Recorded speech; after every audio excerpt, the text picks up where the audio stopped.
This is Leaf Life.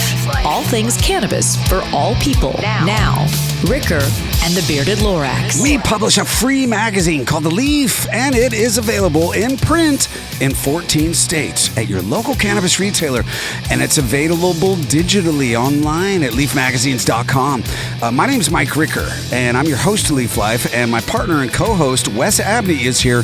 He is also known as the mystical Bearded Lorax. I speak for the trees. And of course, there's AJOG. Hola, aloha, OGs. And Mary J. White. Baked with love. Motorcycle racing is a grueling test of endurance that combines athleticism, ridiculous stamina, and steely nerves. So, what's it like for a daredevil speed demon, and where does cannabis fit into this death-defying sport? This is Motocross and Cannabis. Whoa. Let's get revved up. I don't know. Sounds Our scary. first segment, grinding gears. It's a grind, man. You know, making it in motocross. And our second segment, endurance through cannabinoids. Let's talk. But before we get educated, we've got to get medicated. So let's get stoned. Let's go. Dig it. Well, we're stoners. It's a kind of part of our daily routine. That's what we do. On the 15-minute mark. But before Every we get 15. educated, we've got to get medicated. So let's get stoned. Did I just say that Yeah, twice? you did. Oh, yeah. That's called stoners. Bye. Wherever your day has led you, now it's time to fire up, chew up, or drink up, but get in the mood as we introduce this show's Greg the Guinea Pig. Hi, I'm Greg, and Ricker used to try his weed out on me. But now it's someone else's turn to be the guinea pig. A figurative guinea pig, Mary, not a real guinea pig, okay? We love animals and would never subject them to that joyous plant that makes us feel so Unless it was a bearded beautiful. Lorax. Good point. Damn good point, Yeah, the AJ. Lorax. So, Scott SERLES is the co-owner of PRC Retail Chain in Washington State, a great foundational, formerly medical retail chain, and now they're killing it in the recreational scene. He's also the father of a newly turned professional motocross athlete who's 19 years old. The kid is a stud. Scott, welcome to the Leaf Life Podcast, brother. Hey, I really appreciate it. Thanks for having me on, guys. Yep, man. All right. Well, now we're going to call in a pinch hitter. And now, stepping up to the Right, plate, batter up. here's today's pinch hitter. All right, so Scott's not going to smoke with us today. So, AJ, you're the pinch hitter. So spin that wheel and see what you're going to hit as we And find out what's in AJ's stash. What's in AJ's stash? All right, y'all, batter up. All right, we got a bubblegum flavored botanical distillate vape cart from cultivated by Seattle Marijuana Company. This is the candy vape line. So you're gonna find candy flavors of all different types, like this bubblegum here. Yum. Hey, batter, swing, batter. And that disposable is fun. It's like Wow. It's very turquoise and flavorful. pink. Yeah, it's pretty. It's very 80s retro color Yeah. looking. I have not seen a disposable that shape, though. It's actually wide and short and kind of... And kind of thin. Yeah, Tiny. very thin. It'll fit in a pocket nicely, that's for sure. You know what? It'll fit in that fifth pocket, right? Or in your bra. jeans. Yeah, that little 50. Put it in your bra. That's what I do. Oh my goodness. Yeah. Well, now you know where to find Mary's stash. And her ones. Her dollar bills. All right, let's get into it, man. Grinding gears. You know, Scott, when we were talking about doing this show like a week ago or so, you explained to me the fastidious process that it takes from, growing into this sport to becoming a professional. And it really is about training. Yes, sir. Because the endurance is a huge part of it. Motocross, not just anybody can get on a dirt bike and get really good at it. And your son, now that he's 19 years old, is one of the top 10 in the country. Wow. Yeah, I mean, we've been grinding, Wow. like as you say, for quite a few years now. It's been a good 3.5 years that we've really taken it serious and just taking that next level on. I mean, he's in a full program where he trains 4 to 5 days a week. Wow. He's on the bike for an hour and a half to 2 hours a day. He's in the gym for another, hour to 3 hours. Sometimes he'll do 3.5 hour bike rides. Oh. And a lot of that's just to build the endurance. I mean, just the other day, he did a 48-mile road bike ride. Wow. Right. And Like that's on a non-motorcycle. Yeah, non-motorcycle, right? Yeah. Just everything just to help build the endurance to be able to perform when he does get on his motorcycle because the heart rate, goes up so high just from the intensity, the adrenaline, everything, the pounding, of the, just going through the jumps and the whoops and all the, obstacles that are, involved with motocross. And so it takes a lot of toll on the body. Right. And so, if you want to be seriously and be good and get to that professional level, you got to commit just like anything else. And these guys don't make a lot of money, do they? Not really, man. We do it more for the love and just for the passion. I mean, it's one of those things, like once you start doing it, it's kind of in your blood and it's so hard to get away from. And so, I mean, the payoff at the end of the day is just like any professional athlete. It's less than 1% of the athletes out there that'll even make a living doing it, right? But he does it just because he loves it, man. And I'm just blessed to be able to help him chase his dream and be out there with him, truly enjoying the process. And it's the endorsement money where they get paid, because they only make like $25,000 for winning a professional motocross race. And you're racing the best guys in the world, right? Wow. And some of these guys have equipment that I can't even get my hands on, right? Because they're coming from manufacturers and factory teams that it's not available to the public, right? And so we're competing against those guys, for small, chips at the end of the day. So, well, parentally speaking, your child is out there risking life and limb, and apparently costing you quite a bit of money. But don't you worry about like the little dude breaking his neck and stuff? I mean, come on. I mean, we can worry about a lot of things, right? But what's the point of that, right? What's that going to do for you? I mean, you got to take risks to get reward and to, just as part of life, right? I mean, you could have died in a car accident on the way here, right? And so we all hop in a vehicle every day, and there's more people that are killed in car accidents, but are we going to stop driving and stop riding in cars? Not right now. No, I mean, it's definitely, it is. It's tough. I guess for me, it's a little bit less because I grew up in the sport. Oh, okay. And so that's kind of how he got involved, obviously, right? Yeah. But like me, I don't look at it as much that way. Some parents definitely, look at it more like, oh my God, the risk that they're taking, and it's definitely fearful and frightening, but hey man, no risk, no reward. That's life. But we'll sure encourage our kid to be a football star, right? And go smash heads and pound, head-on-head contact and all that stuff. I mean, what's that? Granted, don't get me wrong, he played football for a long time too. I actually coached youth football for about 7 years, and man, he took more head-to-head contact on the football field than he does on the moto track. That's for sure. Wow. And soccer for youth is statistically the most dangerous. Really? Yeah, because you got knees, legs, heads running into each other. Oh, right. And so. I wouldn't expect. I think we're meant as a species to push. And you really see that in motorsports. Definitely. Because like 100 years ago, nobody had flown, or 110, 120 years ago, nobody had flown. Trains were just kind of getting moving. Yeah. People thought if you went faster than like 30 miles an hour, your head would explode. They used to think that if women traveled in cars, our uteruses would fall out.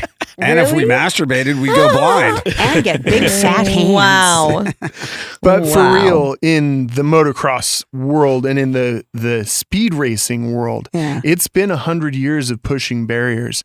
And I was just at the Smithsonian, the Air and Space, and they had a really cool exhibit with race cars and like this crazy motorcycle. Washington, that D.C. a guy set a land speed record on like 80 years ago. Yeah. And it looks like a fucking crazy shitty bicycle with like a fucking big engine on it. And I mean, people. Tires that big. And how fast did it go? Oh, over 100 miles an hour. Right. It was like he was the fastest human at the time. Yeah. So I think there's something in our species where we're meant to compete and we're meant to push, and motocross is that. It's fast, it's adrenaline, and the risk is part of why it's so fucking cool. Yeah. It's the adrenaline, honestly, that keeps you hooked. I mean, I'm an adrenaline junkie because of that sport. I'm always looking for, to push that envelope and just to, the risk. I mean, it's part of life, man. It's like you get that adrenaline rush, man. It's hard to replace that. Now, are there women that do it? Yeah, absolutely. Really? There is women that do it. Yeah, there's like a professional side of it for even the women's. And it's kind of went up and down because once again, I mean, it's hard. The money's not even really there for the men, let alone the women and so forth. But yeah, there's a professional women's side of it too. And girls as young as, 5-6 years old that are out there on dirt bikes riding and racing as well. So it's pretty cool to see. How much money to get your skin in the game here? Oh, I mean, don't get me wrong. You can get started for probably $5,000 just buying a used bike, heading out to your local track and going riding. Now, don't get me wrong, the level that we compete at is a little bit more than that, but it's, it doesn't take a lot to get started, but if you, just like anything else, if you want to get to that professional level, I mean, you got to invest and it takes time. So you're saying they have like camps that you send your kid to, or like competitions that you pay to enter? Yeah, absolutely. We train with professional athletes. So we trained for a couple years with Kevin Windham. Kevin Windham had a 18, 20-year pro career in the sport. Oh, wow. Really well known throughout the industry. Right now we're down in Texas training with the Master Pools. Ty Master Pools, one of the big names in the sport right now. Okay. He's a privateer, kind of doing his own thing, but he runs top 10 with all the, fastest guys in the world. So wow. We train with his dad and his brother, Jerry Masterpool and Jake Masterpool. Just a great family down there in Texas. What's the end goal? End goal is for him to be able to be a professional and hopefully make a career out of it. If anything else, like for me, I learned so much through motocross just because it honestly really prepared you for just the tough times in life, man. You're just constantly riding that roller coaster of the ups and downs, the highs and lows, and man, that's life. If you learn how to battle that and still, keep a positive attitude, stay focused on your goals and your dreams, man, you can make it, right? But a lot of people, we all struggle with that, right? This life gets thrown at you and you don't know what's going to happen on a day-to-day basis, but just makes you tough. Can I just tell you guys a quick joke that it's related to this, okay? Mom joke. Okay. So first heartbreak, crying on my daddy's lap. Daddy, why? Why does it have to hurt? He says, well, because, honey, if we all stayed on the high, because life has highs and lows, he said, if we all stayed on the highs, then we'd all be Charlie Sheen. And that didn't turn out so well, did it? Dad was right. Yeah, that's just it, man. You can't be high all the time, man. You got to hit them lows too, right? Tiger blood. All right, hey, Scott, now it's time for you to play the Weirded Lorax. Oh, yeah. Now, can we all just get a long hair? Weird. This is the Weirded Lorax. Scott, you've known Wes a long time, haven't you? Yeah, it was pretty cool. Wes and I were catching up before the show, man, and we go way back. Obviously, Wes has been doing this a long time. I was telling him I remember the Northwest Leaf when it was a newspaper. Yeah. And he told me that was one of the first 8 to 10 issues, which is pretty cool, man. I mean, I remember having that hanging up on my wall right next to my garden where I was growing. I love that. It's pretty cool, man. And so yeah, Wes has been obviously a staple in this industry for a long time. Him and I have been working together just because, like I said, Joel and I, my partner, we come from medical. We've been doing this for a minute, and so it was real cool just to have some stories and share some of that before the show. And cool to see where you both have grown in the industry to where we are now. And by the way, PRC is our back page client in Northwest Leaf, and I couldn't think of a better match made in heaven because you guys are such a staple in the cannabis community in Washington State, and you've both earned where we are. And the Leaf is bigger than ever now, and for this to come full circle is really special. It's really cool, man. We appreciate it. And we can't do the Leaf without support of advertisers and readers, and that's really what has allowed us to do this for 15 years. So truly, you could advertise anywhere. Yes. Choosing to spend that money and support our organization, support the podcast, it's all connected. So it's very much appreciated. Hey, man, right. give it back to small business. That's what it's about. Big time, brother. Community So effort. seeing that you know Wes really well, you should have no problem with this game We'll called see how this goes. the Weirded Lorax. So Scott, which of these events actually happened? Okay, I'm going to give you 3 scenarios. One of them's real. The other 2 are fictional. Number 1. After reaching for a bear claw and a Rainier beer in a cage next to the outhouse of a camping site in Olympic National Park, a young and naive bearded Lorax was captured and subsequently trained to ride a tricycle while being chased by sinister clowns for a traveling rodeo company out of Texas. Okay, you live in Texas, so it's very plausible. I might have seen that. Number 2, at a motocross event, no less, or a rodeo. Okay. Number 2. While reading the Berenstein Bears children's book to little Sophie Lorax when she was still just a Lorax cub, she inquired to her furry father about why there wasn't a children's book that placed bearded Loraxes in human situations to make them look like normal people too. Yeah. Okay. Yeah. And finally, number 3. While on a fishing getaway in the frigid outer reaches of the city of Anchorage, Alaska, the bearded Lorax was given his first negative review on Airbnb, where the owner commented that although he was a respectful and tidy tenant, the house was left with a gamey scent after the bearded Lorax failed to remove a half-eaten sockeye salmon from the refrigerator. 1, 2, or 3. Oh man, that 3 sounds like the bearded Lorax right there. So Boy, does he know him well. That's correct. It's there to this day. Wes was a great tenant, but he left his salmon in our fridge. Oh my. If you want to discover cannabis news, reviews, entertainment, and culture, and explore every single Leaf magazine at your convenience, search leafmagazines.com. Coming up in our second segment, we'll dive into how endurance through cannabinoids can be a slight edge on the competition. We'll get another spin of AJ's wheel, and we'll kick it all off with another episode of Why Didn't I Think of That? With Mary J. White. Leaf Life continues in just a moment.